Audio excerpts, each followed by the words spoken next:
The Three Cries of the Banshee. Welcome. Tonight, you and I are going on a little pilgrimage to a small, rather out-of-the-way English village.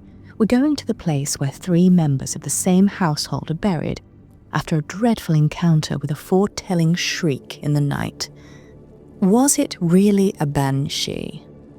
Our story begins in 1863. The following is an account taken down by Mr. Myers from the Society for Psychical Research. It was given by the Copeland sisters and signed by themselves and their servants. This evening, I shall be the voice of Alice Copeland.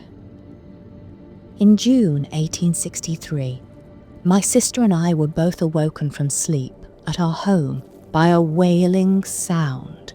We went all over the house, which stands quite alone in open country, but we could discover nothing.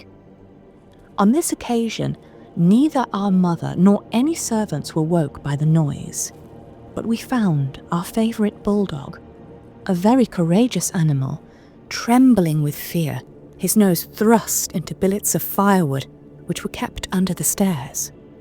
On June 28th, our mother died. But the next occasion was by far the most startling. On a night then, towards the end of August, we had all gone to bed. Our father, we 2 daughters in separate rooms, our brother, F.H. Copeland, since deceased, a groom, a cook, and a young housemaid, all sleeping in different parts of the house, which was large for a country rectory. At between 1 and 2 o'clock, the most extraordinary sound awoke the household. I got up, lit my candle, went into my sister's room and found her up also. The sound as I went there seemed to rush past me like an awful howling, followed by shriek upon shriek, accompanied by what seemed to be a strong wind. Though everything out of doors was perfectly still, it seemed to come from the passage leading past our father's door. My sister and I leapt out of bed. No one could have slept through such a sound. We struck matches and lit candles and rushed out. Without even waiting to put dressing gowns on, we met in the passage, and there too met my brother and 3 servants, all equally terrified. The wail or shriek seemed borne on a wind, although the night was still.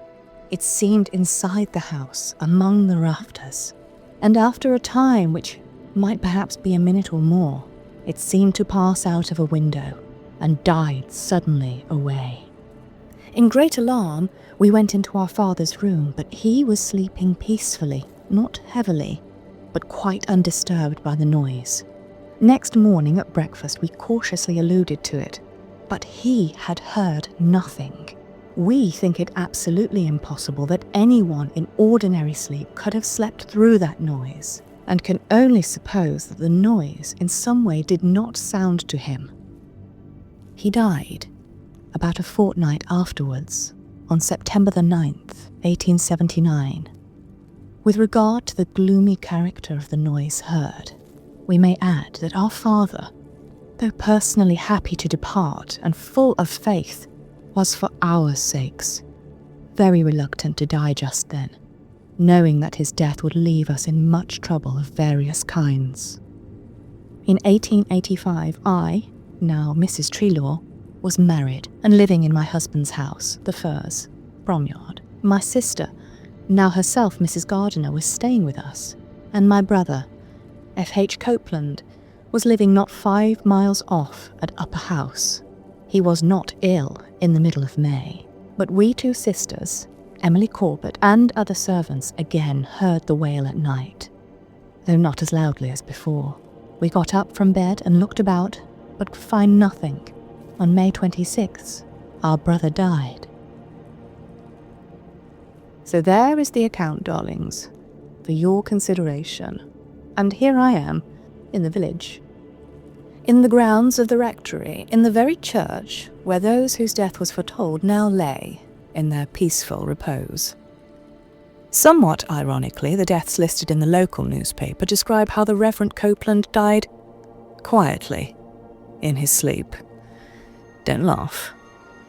I cannot summon the howl of the Banshee, and I wouldn't dare try.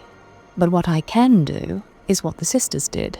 I can stand in the dark and listen. And until the next time then, my dear viewer, sleep lightly. I remain, as ever, your obedient servant, the Marquis de Sedness.